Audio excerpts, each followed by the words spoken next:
श्री स्वामी समर्थ. चला आपल्या आजच्या या मोठ्या ब्लॉगमध्ये म्हणलं तुम्ही पण रोज घरातलं माझं रेसिपीचं व्हिडिओ बघून बघून कंटाळा चाल हो की नाही, म्हणून म्हणलं आज तुम्हाला ना रानातलं दाखवावं. रानाकडे आली मी आता. माझं काम व्हायला ना भरपूर वेळ लागला होता आज.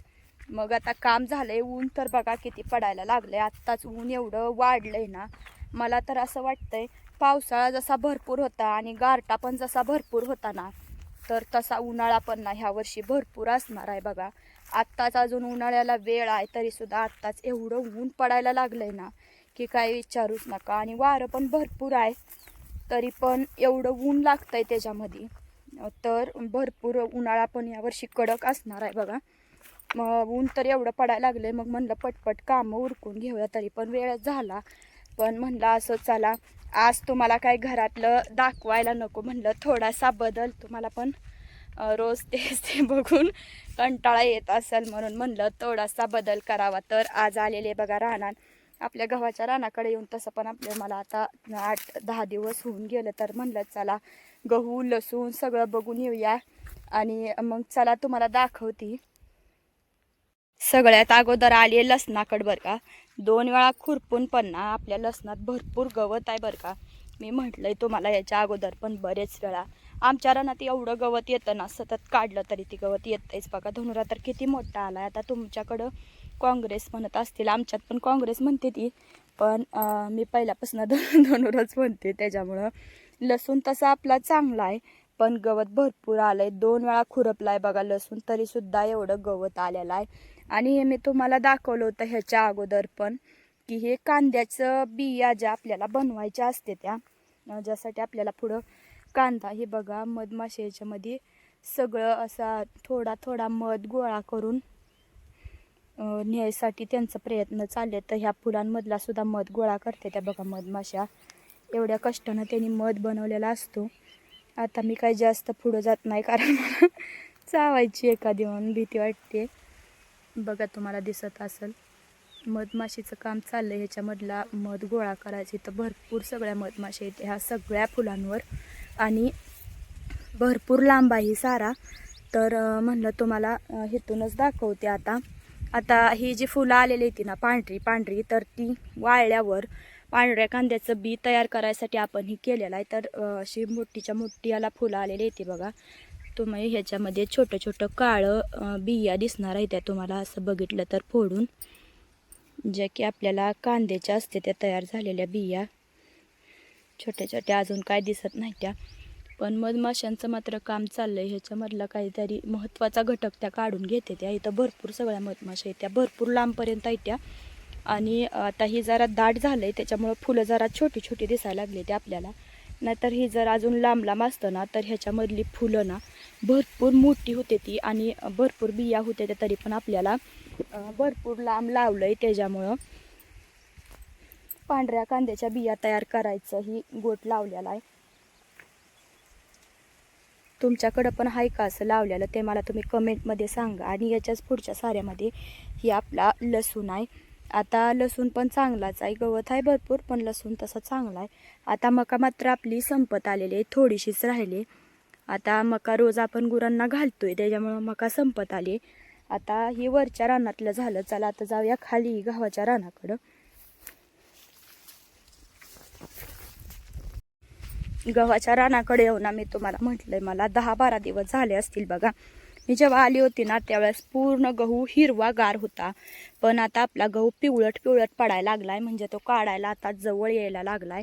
आणि छान असा सगळा गहू भरलाय बघा. तुम्हाला दिसत असेल गहू तर चांगला आला. हे तर तुम्ही याच्या अगोदरच्या आपल्या व्हिडिओमध्ये पण तुम्ही बघितलेला आहे गहू. पण आता आपला गहू थोडा थोडा पिवळट वाणावर चाललेला आहे.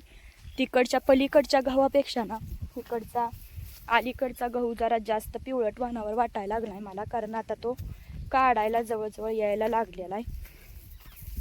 भरपूर आहे ना हे रान, त्याच्यामुळे भरपूर चालावं लागतंय. एखादं तर असं पूर्ण पिवळी पिवळी झाले बघा. आणि एखादा सारा असा भरपूर पिवळट पिवळट पडायला लागलेला आहे. आता ह्यावेळेस काय ह्या आठवड्यात आपण गव्हाला पाणी दिलेलं नाही, कारण आता जरा निब्बार होण्यासाठी थोडीशी त्याला गारवा नको सारखा म्हणून पाणी दिलेलं नाही ह्यावेळेस. तर थोडं थोडं समोर आहे वल्लं, पण जरा वाळायला लागलेलं आहे रान. पण आता या आठवड्यात नाही पाणी दिलेलं, कारण पुढच्या आठवड्यात पाणी द्यायचं आहे. त्याच्यामुळे आता अजून बराच लांब आहे, पण मी काय तिकडं जात नाही. आता इथनंच तुम्हाला दाखवते. तुम्हाला पण दिसत असेल की थोडा थोडा पिवळट पडायला लागलेला आहे, म्हणजे लवकरच तो काढायला येणार आहे. तर त्याच्यामुळं बरेच दिवस झाला आलीच नव्हती, तर म्हणलं चला एक चक्कर इकडनं टाकून येऊया. आत्ताच माझं काम झालंय आणि अजून जेवण पण करायचंय, पण म्हणलं अगोदर शेतातनं जाऊन येऊया, कारण जेवल्यावर ना अजिबात जाऊ वाटत नाही. आणि ऊन तर एवढं पडायला लागलं, जेवल्या घरातनं बाहेर जाऊ वाटत नाही. म्हणून म्हणलं अगोदर जाऊन येऊया आणि मग जेवण करूया. आता आज किचनमधलं नाही किंवा कोणतीच रेसिपी पण नाही, त्याच्यामुळं म्हणलं तुम्हाला दाखवूया. चला जरा वेगळा तुम्हाला पण आणि मला पण जरा वेगळं फिरायला पण मिळेल व्हिडिओच्या नादातून. तिकडं गावाकडे यायला भेटणार.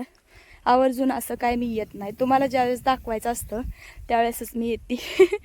तर आपला गहू आणि आपल्या शेतातली बाकी पिकं तुम्हाला कशी वाटते ते मला कमेंटमध्ये सांगा बरं का. आणि अजून काही तुम्हाला याच्याबद्दल माहिती असेल तर ती पण मला कमेंटमध्ये.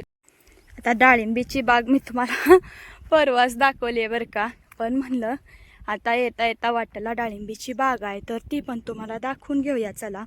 आणि तुम्हाला तर माहितीच आहे की बेड सोडलेला आहे, तर एकदम मस्त अशी आता डाळिंबीची बाग दिसायला लागली. अजून काही छाटणी केलेली नाही बरं का, पण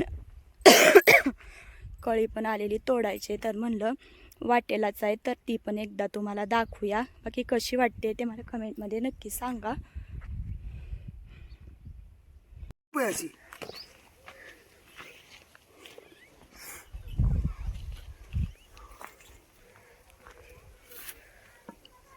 नीट धरताट पाडशील खाली, नाही तर खोकला राहतोय आता मॅडम. मला खोकला येत होता.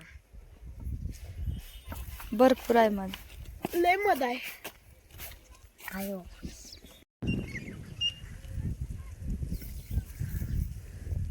चमचा आला असतं बापचा. कापाय आणला होता चाकू.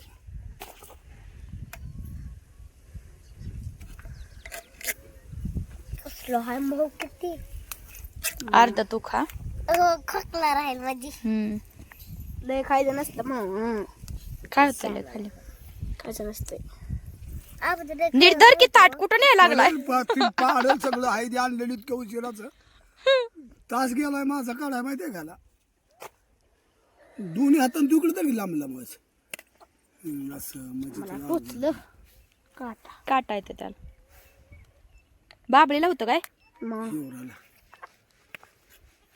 हिवार येड्या पोरा. तुला शहाणी असते ग. गपकी ओवी. लय मध खाल्लं काय होतं तवा. काय होत नसतं, खायचं काय खायचंय. लय खाल्ल्यावर काय जास्त खाऊच वाटत नसतो, ती लय गोड असतं. थोडाच खावा. मला तर काय खा वाटत नाही. खाते मी तरी बी. अयो सरांनी मागितलंय मग न्यायचं थोडा बारक्या डब्यात येते. मजा बुजव एवढे डबे दे. सरांच्या पोरायला पाहिजे. खोकला राहणार त्यात. राहिला त्याचा का खोकला. श्लोकला पाहिजे. आता याला खावा, याला चांगलं खावं लागेल बघा. कशाला? लाकडा लय राहते त्याला काट तोंडात घुसते. काढायचं काढ त्याचं. मम्मी आमच्या ठेवा असंच. सरांना बी श्लोक हाय. असा ठेवा आता. जाऊ द्या आता तुमचं. आता मगाशी मधाचं असं पोळ्याचं हे काढलं होतं आपण, तिथं तुम्ही बघितलंच का नाही. तर बघा त्याच्यापासून एवढा मध निघलेला आहे. आणि ही मध तुम्ही बघू शकता की देशी म्हणजे असं देशी माशांचं पासून ही मध काढलेला असल्यामुळं एकदम असं किती घट्ट आहे ही मध. एकदम घट्टसर मध आहे. आपण विकत पण मध आणतो, पण असा मध नसतो ती. आणि हे एकदम गुणकारी आणि एकदम औषधी मध आहे. आता ओवीच्या सरांना ना पाहिजे होता, ती बरेच दिवस झालं मागत होते, पण ओवीचा आबुजा काय आलेलं नव्हतं, तर त्याच्यामुळं दिला नव्हता.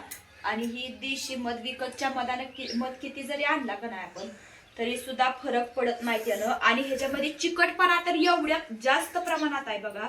एवढा असं फक्त हात लावला तरी एवढा चिकटपणा आहे ह्याच्यात. तर एवढा थोडासा त्यांच्या बाळासाठी, त्यांच्या बाळाला खोकला कमी होईना म्हणून द्यायचा आहे. आणि बाकी राहिलेला मध आता खाल्लाय पण भरपूर, आणि एवढा निघला होता, तुम्हाला दिसत असेल एवढा घट्ट मध आहे, एवढा भरपूर निघला होता. आम्ही भरपूर खाल्लाय पण सगळ्यांनी, आणि एवढा राहिलेला स्टोर करून ठेवावं म्हणलं. कारण काय होतंय, ऐन वेळेला खोकला लागला तर किती पण औषधं केली ना तरी सुद्धा ही होत नाही, राहत नाही. तर ओळीला तर बऱ्याच दिवस झालं खोकलाय, पण ही मध खाल्ला ना तर मग आता खोकला तिचा बरा होतोय. त्याच्यामुळं ही मध आम्ही आता व्यवस्थित ठेवणार आहे. फ्रीजमध्ये ठेवला तरी पण चालतो, नाही तर बाहेर ठेवला तरी पण चालतोय. पण देशी मध असल्यामुळे एकदम भारी बरं.